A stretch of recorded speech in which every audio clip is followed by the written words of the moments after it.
Another video और आपका आज हम लोग देखने जा रहे हैं लास्ट पार्ट इस मूवी का, बॉस मूवी का, जो कि अभी तक तो बहुत इंटरेस्टिंग चल रही है। अब आगे एंड तक क्या सिचुएशन होती है, क्या इसमें एक मतलब साइड दिखाई जाएगी कि सुभाष चंद्र बोस जी के बारे में। तो चलिए देख लेते हैं ये वीडियो। तुम बोस नहीं हो, फिर हमें देख के भागे क्यों? सर, दुनिया में किसी भी इंसान के पीछे लोग बंदूक लेके दौड़ेंगे, वो तो भागेगा ही ना। इसका मतलब यह नहीं कि वो बोस है। बोस कहाँ है? आपको खबर नहीं मिली? वो तो मर गए बेचारे। ये बस हमें घुमा रहा है। तुम्हारे पास बोस की कोई और खबर है? यस सर, पता चला है बोस ने पास के एक होटल में कमरा बुक किया है। खबर पक्की है? कोई है? बोस वहां थे या नहीं थे कहना मुश्किल था। इसी दौरान ब्रिटिश पुलिस के हाथ आ गए थे 3 हिंदुस्तानी। जी कहिए, मैं आपके लिए क्या कर सकता हूँ? एक बस ड्राइवर, एक टिकट मास्टर और एक होटल मैनेजर। इस आदमी को देखा है? मजाक कर रहे हैं? आपके पीछे तो खड़ा है। बेवकूफ समझते हो क्या तुम? मतलब आदमी और आदमी का फोटो दोनों साथ में लेके घूमेंगे लोग। सारे फोटो वाला आदमी कोई और है। चुप रहो।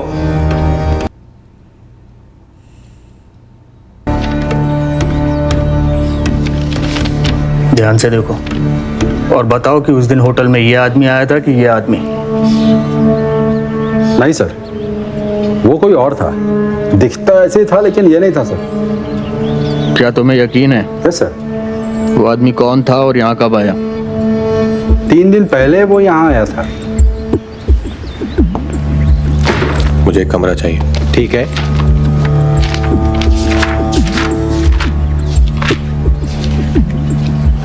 आपका नाम?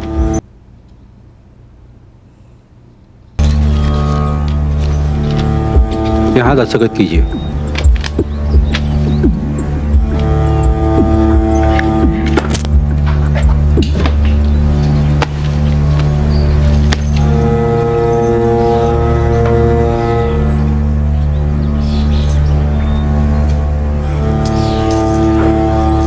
असली है। रूम 102। Thank you. आगे से ऊपर। सर, करता क्या था वो? उसके कमरे से सिर्फ कागज के जलने की बू आती थी। तो पूरा दिन अपने कमरे में रहता था। खाने के लिए, कमरा साफ करने के लिए भी दरवाजा नहीं खोलता था। सिर्फ लिखता था और जलाता था। मैंने भी एक बार सोचा कि लड़ाई तो खत्म हो गई है, ये कौन सा नया चक्रव्यूह रच रहा है। उसे सिर्फ यहां से निकल जाने की जल्दी थी।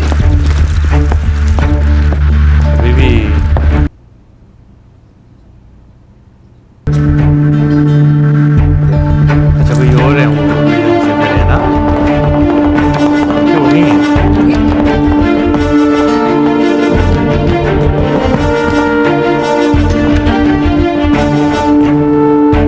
नहीं, वो नहीं है। अरे नहीं, जो पुलिस वाले हैं। उसने आकर इतना पूछा कि कोई गाड़ी या बस कुछ मिलेगी। कहीं पास जाना होता तो मैं खुद उसे अपनी गाड़ी से छोड़ देता, लेकिन फिर उसने मुझसे कहा जहन्नम के एक स्टॉप पहले चलोगे। बड़ा अतरंगी आदमी था। कर रहे हो यहाँ पे? 3 साल से। सर, बोस के कमरे से ये मिला है। सर,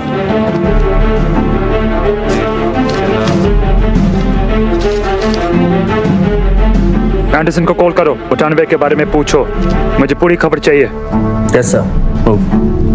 लेकिन ऐसे लगा जैसे ये पहुंचने से पहले गायब हो गए। ठीक है, हो सकता है क्योंकि तो आसपास तो कुछ है नहीं, तो इंचियों ही जा रहे होंगे। वहाँ काहे जाएंगे? किसी से मिलना होगा, कोई पुराना दोस्त होगा, कौन हो सकता है? ये ऐसी गलती हम पहले कर चुके हैं। सरकार, वो पक्का बोस बाबू हैं कि आंख में धूल झोंक के गायब हो जाने का पैंतरा वो पहले भी बहुत बार इस्तेमाल किए हैं। इन्हें ये खासियत है उनका। हमें ये बोस के वफादार है। जैसे सोचना होगा, पता लगाना होगा कि वो कहाँ जा रहा है और वहां पहले क्योंकि पहुंचना जेल में थे होगा, starting तभी ये में। होगा। एक पुराना दोस्त कौन हो सकता है? रहमान पहले से जेल में है, राममूर्ति तो बोस से गद्दारी कर चुका है, तो वो नहीं हो सकता। तो वो किससे मिलने जा रहा है? वो भी अब जब उसके दिमाग में कुछ तो चल रहा है। सरकार, जले हुए पेपर पर बताम्बे का नाम था। ठीक है, फिक्स से बोलो वो उसे ढूंढ निकाले, पता लगाए कि क्या वो और नाकामुरा इंचियोन में है।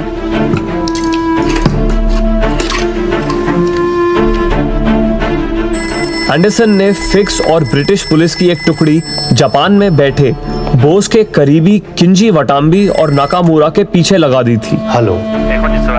जो पहली चीज पता चली वो ये थी कि दोनों को एक ही समय पर अलग अलग फोन आया था।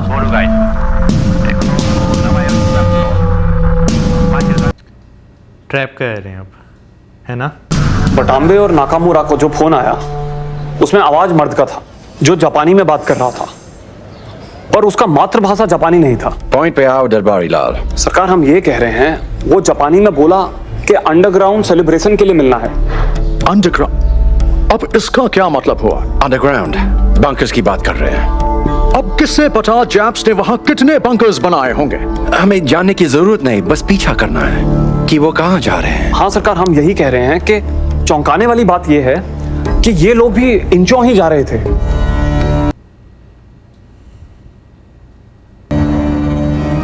पकड़ा गया, अब बोस पकड़ा गया। इतने सालों बाद आखिर बोस पकड़ा गया। इसका मतलब ये हुआ कि वो ढीला पड़ रहा है, अपने प्लान्स छुपाने की कोशिश भी नहीं। यही तो हमको अजीब बात लग रहा है सरकार। आपको नहीं लगता कि वो जानबूझकर हमको इंचों भेज रहा है, जैसे कि वो चाहता हो कि हम इंचों जाएं? तुम उसे कुछ ज्यादा ही शातिर समझ रहे हो। वो अकेला है, थका हुआ है और गलतियां कर रहा है। नहीं नहीं सरकार, हमारी माँ कहती थी घोड़ा चाहे थका हो घायल हो घोड़ा ही रहता है, वो गधा नहीं बन जाता। और हम आपको बता रहे हैं बोस बाबू कभी अकेले नहीं होते। इस दरबारी लाल कहिए चुप रहे, हम फिक्स को इंशन भेजेंगे और उन सब पर निगरानी रखो जिन जिन से बोस मिलने की कोशिश कर सकता है। पूरा इंतजाम हो गया, जिसे भी बोस मिलना चाहता है वो सब निगरानी में है। एक्सीलेंट, तुम जा सकते हो।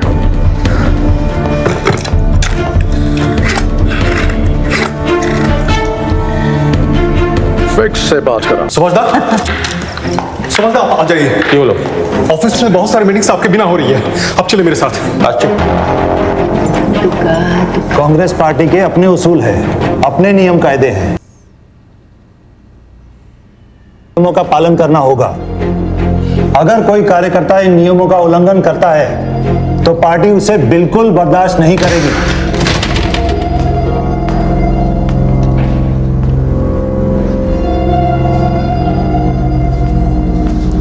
इशारों में, है ना?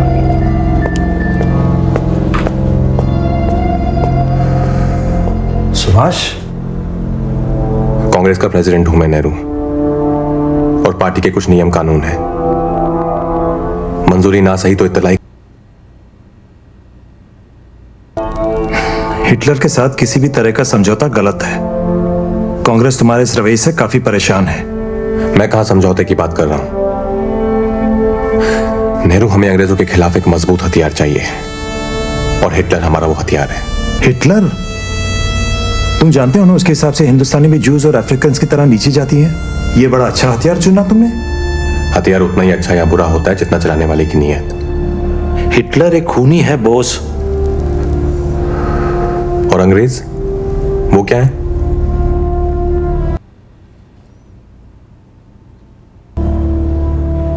इतने सालों से हमारे घर में घुस के हमें मार रहे हैं। क्या फर्क है अंग्रेज और हिटलर में? बापू कभी नहीं मानेंगे, कांग्रेस नहीं मानेगी।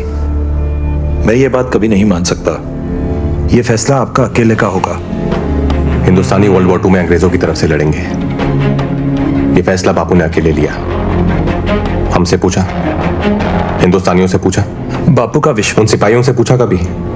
बापू का विश्वास है कि हमारी मदद के बदले ब्रिटिश सरकार हमारी बात सुनेगी।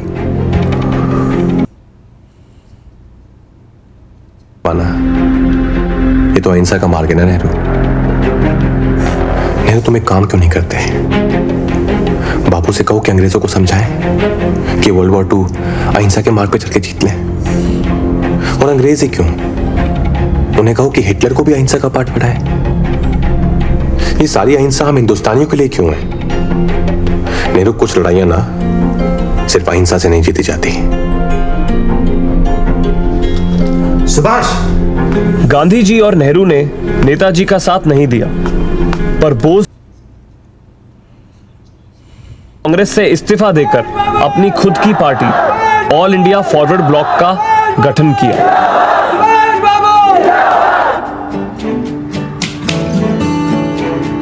भाइयों और बहनों, हमने जो आजादी की लड़ाई छेड़ रखी है उसे तब तक जारी रखना है जब तक मुकम्मल आजादी हासिल ना हो। जितना जल्दी हम सब आपसी मतभेद भुलाकर और एकजुट होकर इस लड़ाई में शामिल होंगे, उतनी जल्दी हमें आजादी मिलेगी। आप सबका आत्म बलिदान का वक्त आ गया है। इस वक्त जमाना हमारे अनुकूल है। अंतर्राष्ट्रीय परिस्थितियों का हमें लाभ उठाना चाहिए। बरसों से हो रहे शोषण के कारण हिंदुस्तान गरीबी की चक्की में पिस रहा है। 2 वक्त की रोटी मुहाल है और इन सब कुरोगों की एकमात्र रामबाण औषधि है आजादी, जो राष्ट्रीय एकता पर निर्भर करती है। इस वक्त कमजोर होना सबसे बड़ा पाप है। गुलामी सब कष्टों की जड़ है और वक्त आ गया है कि हम सब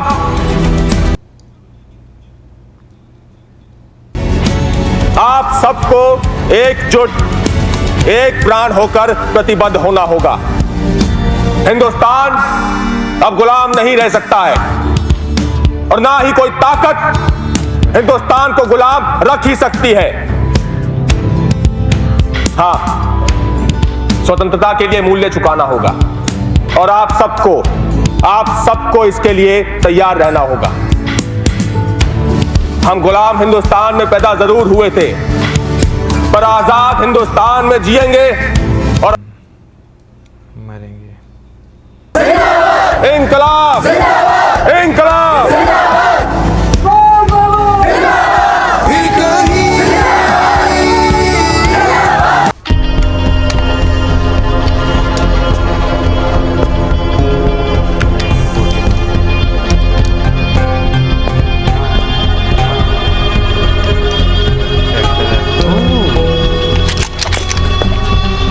बंदूक नीचे।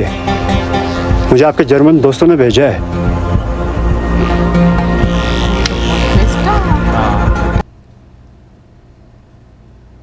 सुभाष, रहमत खान।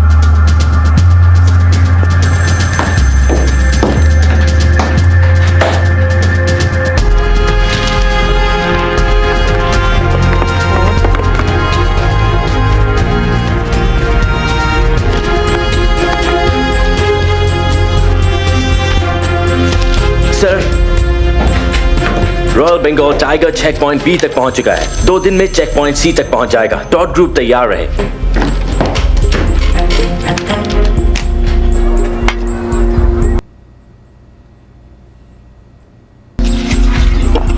शुक्रान। यहाँ हर दूसरा आदमी अंग्रेजों का जासूस है। हिंदुस्तान में मुझे भगत सिंह तलवार बुलाते हैं, लेकिन यहाँ मुझे रहमत खान बुलाइएगा। रहमत, मुझे रशिया पहुंचना है जल्द से जल्द। रशिया में कौन है आपका? कोई नहीं।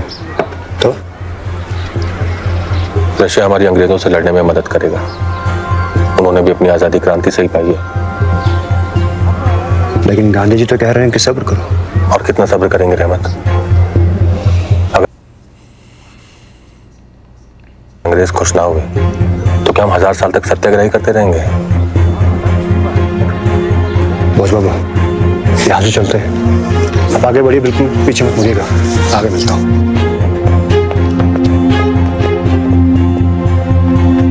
Hello officer.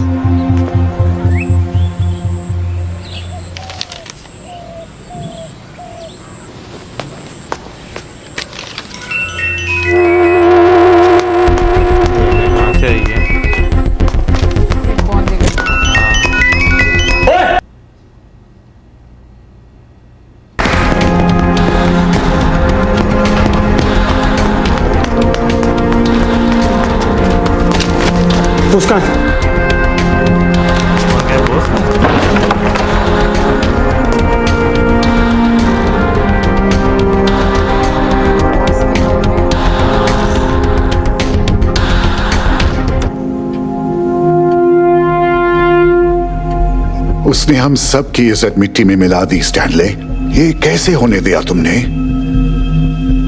ढूंढो उसे। 10 दिन हो गए कर रफू चक्कर हो गए थे।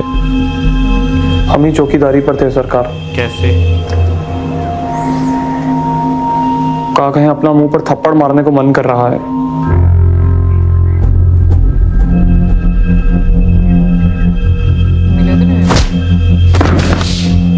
भाग गए। लग रहा है क्योंकि जेल में था। अरे भाई अब देखना। बोस बाबू कहाँ थे ये पता करना शायद अंग्रेजों के बस की बात नहीं थी, लेकिन अंग्रेजों को इस बात का पक्का यकीन था कि बोस बहुत दूर तो नहीं थे। पड़ता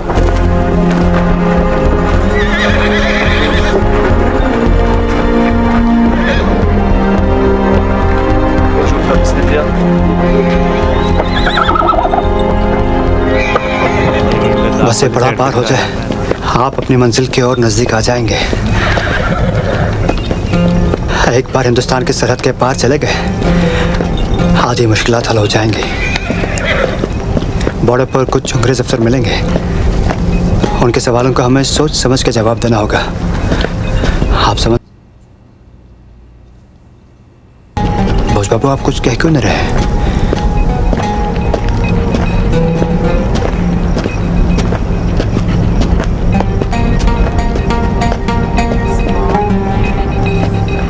Passports, please.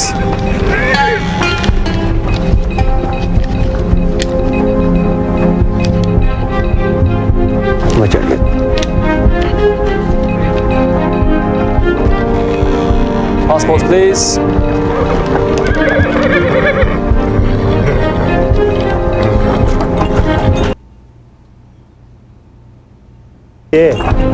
भाई की जबान पे ताला लगा है क्या? खुद बोलने दो इसे। क्या नाम है भाई तुम्हारा? बोल नहीं सकता। एक हादसे में इसकी आवाज चली गई। हम इसे आदा शरीफ के मज़ार में लेके जा रहे हैं। बड़ा बुरा हुआ इनके साथ। चलो कोई बात नहीं, आदा शरीफ सब ठीक कर देंगे इंशाल्लाह। इंशाल्लाह। एक मिनट, ऐसे ही जाने दोगे क्या? क्या पता झूठ बोल रहा हो। मुंह खोलो, मुझे जुबान दिखाओ।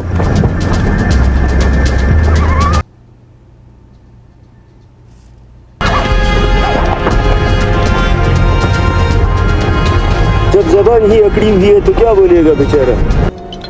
आजकल बोस क्या कर रहा है? बर्लिन में।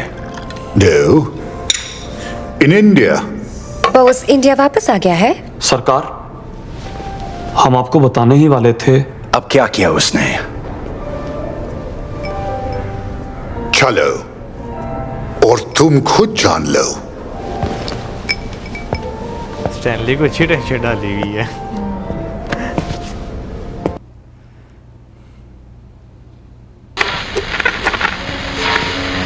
मैं अपने देशवासियों को कह रहा हूं कि अंग्रेजों की आर्मी में भर्ती होने की सोचें भी ना। ये काम वो क्रांतिकारियों के लिए छोड़ दें। वो क्रांतिकारी जो याद रखें कि वर्दी उन्होंने अंग्रेजी सरकार की पहनी है, लेकिन आत्मा हिंदुस्तानी की है। और जब आजादी का दिन आए तो क्रांतिकारी को याद रहे कि उसे क्या करना है। Bloody hell. लड़ रहे हैं, इंडियन सोल्जर्स ने उन्हें धोखा दिया तो? आजाद हिंद रेडियो। बोस बर्लिन से हिंदुस्तानियों के साथ बात कर रहे थे, जो हर घर हर हिंदुस्तानी सुन रहा था, और वो जो बोल रहे थे उससे अंग्रेजों में दहशत फैल रही थी। बात दिल्ली तक पहुंच गई। वाइसरॉय घबराए हुए से बैठे थे। जंग में जरूरी है कि हम अपने सोल्जर्स पर भरोसा करें। हमारे ऑफिसर्स के लिए सबसे जरूरी है हिंदुस्तानी सोल्जर्स की वफादारी। बोस बगावत पे उतर आया है और तुम इस बारे में क्या कर रहे हो? कोशिश जारी है योर एक्सीलेंसी। तुम पूरी तरह से फेल हो चुके हो। अब ये काम ब्रिटिश सीक्रेट सर्विस करेगी, तुम नहीं। उनको जो भी मदद चाहिए वो मदद तुम करोगे। Of course, Your Excellency. किधर है तुम्हारा छोटा गूंगा भाई? फूफी की बेटी की शादी में आया था। पकड़ा गया। Peter Fleming, British secret service के सबसे काबिल अफसर को बोस के पीछे लगाया गया था। इसका मुंह ऐसा नहीं खुलेगा, ऐसे खुलेगा। भगत सिंह तलवार। आप ये क्या बात कर रहे हैं? झूठ मत बोलो। तुम्हें पता है हिटलर रशिया पर हमला करने वाला है? जर्मनी ऐसा कभी नहीं करेगी। तुम्हारी इंफॉर्मेशन शायद पुरानी हो चुकी है। यह होने वाला है और बहुत जल्द होने वाला है। अगर तुम्हें इसे रोकना है तो मदद करो हमारी। मैं ही क्यों? मैं कोई गद्दार नहीं हूँ। जर्मन्स ने तुम्हें एक ट्रांसमीटर दिया है जिससे तुम उन्हें खबरें देते रहते हो। फैशिस्ट को रोकने में हमारी मदद करो।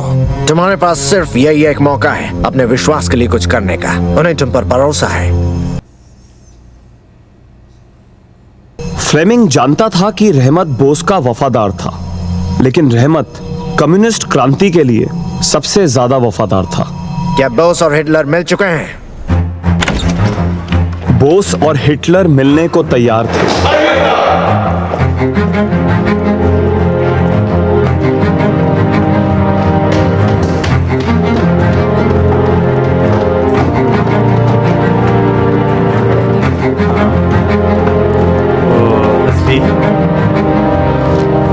जब उनसे बात करें अदब से। एक छोटा सा गलत कदम और पता नहीं हमारे साथ क्या हो जाए। प्लीज आप एक बार सोच लो, क्या उनसे मिलना जरूरी है? एमिली, मुझे पता है वो जो कर रहा है वो बहुत गलत है, पर अगर वो ब्रिटेन के खिलाफ हमारी मदद करने के लिए मान जाए तो मैं इस गलत राह पर चलने को तैयार हूँ। हमें उसकी जरूरत है।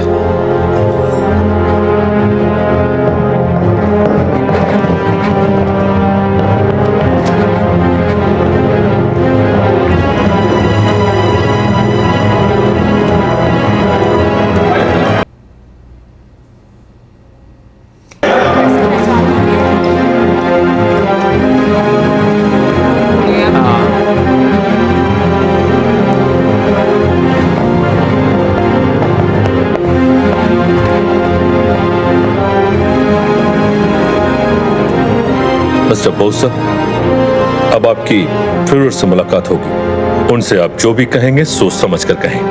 आप तैयार हैं? मैं पिछले 4 महीने से तैयारी कर रहा हूं। Mister Hitler. आइए मिस्टर बोस। नकली हिटलर को अपनी इमेज की परवाह होती है, असली हिटलर को नहीं। आपके डुप्लीकेट को काफी बुरा लगा, मैंने उसे पहचाना नहीं। Thank you. ब्रिटिश जो आपसे डरते हैं गलत नहीं सोचते, तो ब्रिटिश एम्पायर को कैसे गिराएंगे आप? हिस्ट्री में जैसे किसी भी एम्पायर को गिराया गया है, आर्मी की मदद से। और कहां मिलेगी आपको ये आर्मी?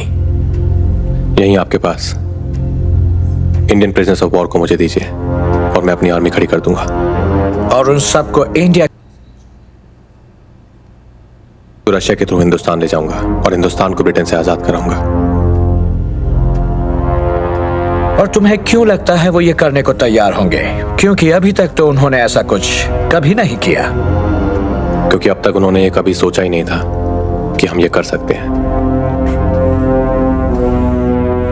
मिस्टर बोस, आपको पता है फ्यूरर को हिंदी में क्या कहते हैं?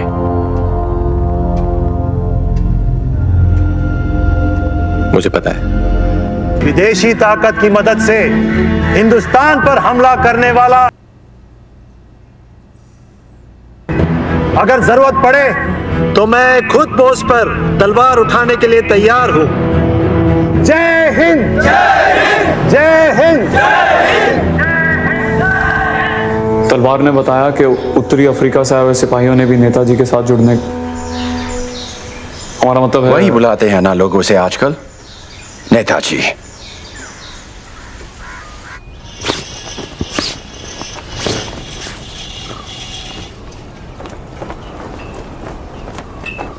सावधान! काफी ज्यादा लोग। शुभ सुख चैन की बरखा बरसे, भारत भाग है जागा। पंजाब सिंध गुजरात मराठा द्राविड़ उत्कल बंगा। चंचल सागर विंध्य हिमालय नीला जमुना गंगा तेरे हित गुण गाए तुझसे जीवन पाए हर तन पाए आशा सूरज बनकर जग पर चमके भारत नाम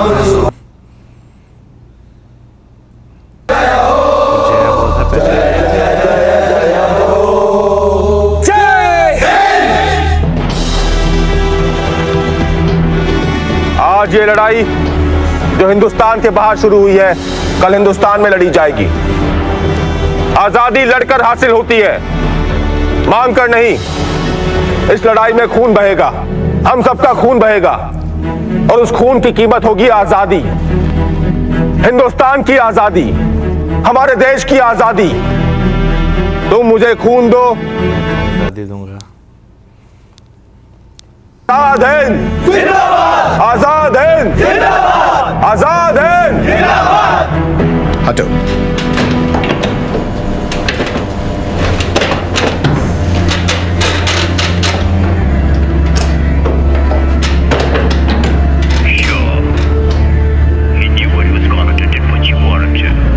उन्नीस 1946 वैसे नेताजी को गए हुए 1 साल हो गया था, लेकिन जो गदर की बीमारी उन्होंने हिंदुस्तानी सिपाहियों में लगाई थी वो फैलती जा रही थी। 66 जहाज और किया वो अब पूरे देश में फैलने लगा था।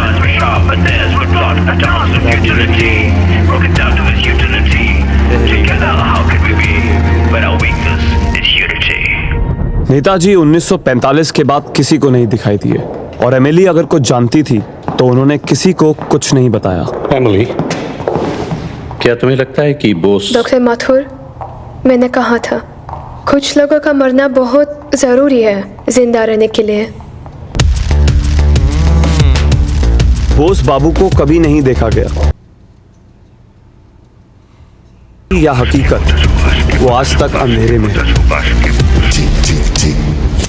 ঠিক বলেছি, বেশ বেশ বেশ বেশ করেছি, প্রতিবাদী এক আগুনে পুড়েছি, বেশ করেছি, ক্ষমতার মুখে পাথর ছুঁড়েছি, বেশ করেছি, শত্রুর মনে শঙ্কা পুঁতেছি, বেশ করেছি, যুদ্ধ যুদ্ধ আওয়াজ তুলেছি, বেশ করেছি, সাবধান বাণী কখনো মানিনি, পারিনি টানতে ব্রিটিশের খানি, সমক সমরে এখনো হারিনি, ইতিহাস সবে আমারে কাহিনী। বোস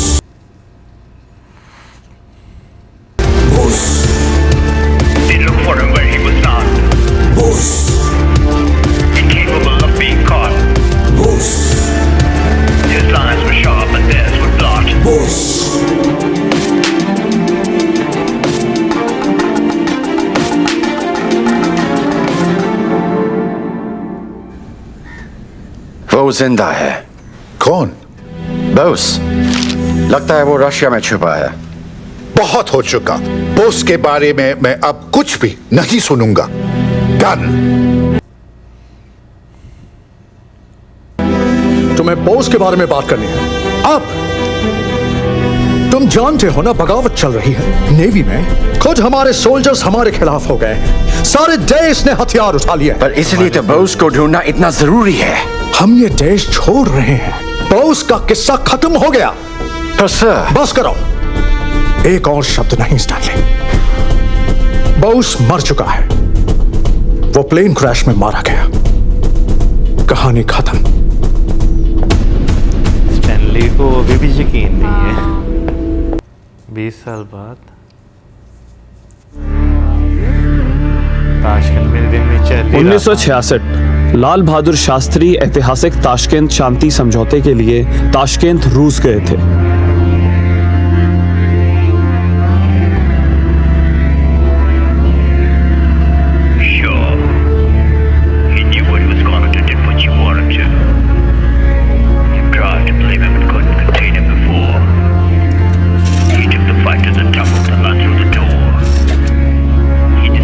कृपया हिंदुस्तान के लिए ट्रंक कॉल बुक कीजिएगा।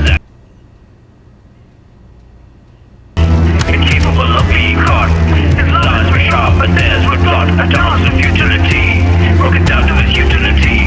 Together, how can we be?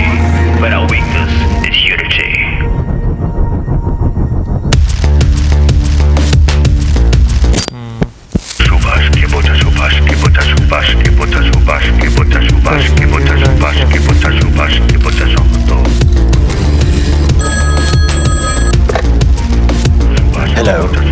दरबारी लाल बोल रहे हैं सरकार। ठीक कह रहे थे। जिंदा हैं, रसिया में हैं। ঠিক বলেছি, বেশ বেশ বেশ বেশ করেছি, প্রতিবাদী এক আগুনে পড়েছি, বেশ করেছি, ক্ষমতার মুখে পাথর ছুঁড়েছি, বেশ করেছি, শত্রুর মনে শঙ্কা পুঁতেছি, বেশ युद्ध के बाद ताशकंद में पाकिस्तान के राष्ट्रपति अयूब खान के साथ युद्ध समाप्त करने के समझौते पर हस्ताक्षर करने के बाद 11 जनवरी 1966 की रात में ही रहस्यमय परिस्थितियों में उनकी मृत्यु हो गई।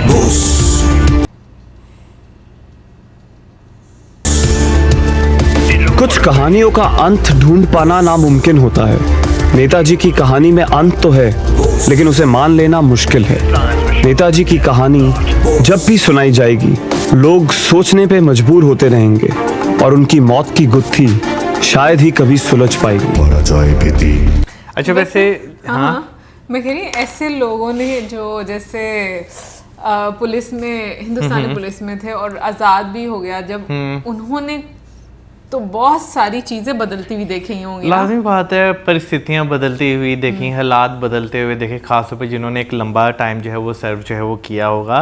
लेकिन जो है ना, हमने वैसे इसके अलावा भी जितनी वीडियोस देखी है, तो हमने चले मूवी देखी है ना, उनकी लाइफ पे एक बायोपिक देखी, लेकिन इसके अलावा भी हमने जितनी वीडियोस देखी हैं उसमें भी हमेशा एक चीज़ कही जाती है कि भाई वो गायब हो गए मंजर आम से एकदम ही। और ताशकंद का जो एक वो एग्रीमेंट हुआ था, उसमें जो है वो एक पिक्चर भी जो है वो दिखाई जाती है, जिसमें वो उन्हें कहा जाता है कि उनका चेहरा वो वहाँ पर थे। अब ये तो भाई जो लोग उनके साथ थे, जो कनेक्टेड थे, ये तो अब वो ही जानते हैं। उनके अलावा तो मेरा ख्याल है बाकी जितनी भी आप बातें करें वो सारी एक थ्योरीज ही रहेंगी हमेशा। हाँ, बट जब कड़ी से कड़ी जोड़ते हैं तो आपका दिमाग क्या कहता है, आई थिंक वो चीज़ बड़ी मैटर करती है।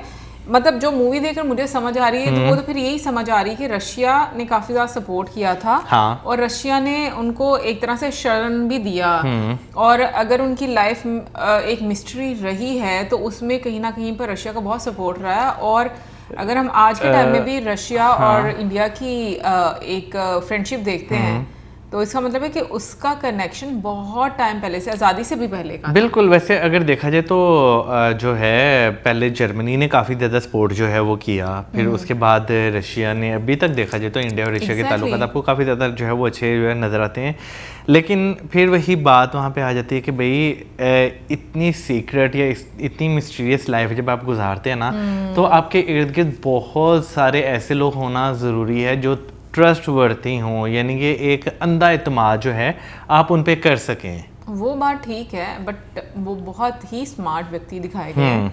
आई मीन, जिस तरीके से एक टाइम पर डिफरेंट जगहों पर उन्हीं के रूप के लोग जो हैं, या कॉल्स एक समय पर सबको आना, तो मतलब जो प्लानिंग और जो उनका एक पैटर्न था वो बड़ा डिफरेंट था, कंफ्यूजिंग था और वो समझ नहीं आता था। लेकिन और जिसको समझ आता था उसकी बात सीरियसली ही नहीं जाती थी। बट स्टैनले काफ़ी ऑब्सेस्ड हो गया था, क्योंकि कहीं ना कहीं पर आपको ये आता ना कि हम हर मरतबा फेल होते हैं, नहीं अब मैंने करके दिखाना है। उसके अंदर मुझे लग रहा है ऐसी वाली एक भावना जो है वो आ चुकी वो होता है ना कि कैसे कह रहा है। हाँ बिल्कुल, मुझे समझ नहीं लग रही, क्योंकि जब आप किसी को इतने करीब से देखते हो ना, तो फिर थोड़ी थोड़ी उसका पैटर्न समझने लगते हो। लेकिन जहाँ पर हर मरतबा पैटर्न ही चेंज कर दिया जाए, वहाँ पर समझना बड़ा मुश्किल होता है। बट खैर, जिस तरह से हिटलर वाला एक बीच में सीन दिखाया गया, उसके बारे में हम लोगों ने पहले सुना था, लेकिन ये कि आज वीडियो के माध्यम, मूवी के माध्यम से देखा है, और मैं भूल गई थी कि किस तरीके से उन्होंने पहचाना था। और जो उन्होंने बात की वो वाकई में आजकल के टाइम में भी हम लोगों को समझने की ज़रूरत है कि हमें वैलिडेशन चाहिए होती है, और जिन लोगों को नहीं चाहिए होती ना, वो वाकई में फेक नहीं होते। बाकी कमेंट सेक्शन में आप जरूर बताइएगा कि आपको कैसी लगी मूवी। मिलेंगे नेक्स्ट वीडियो में, सब्सक्राइब करना मत भूलें। Good bye.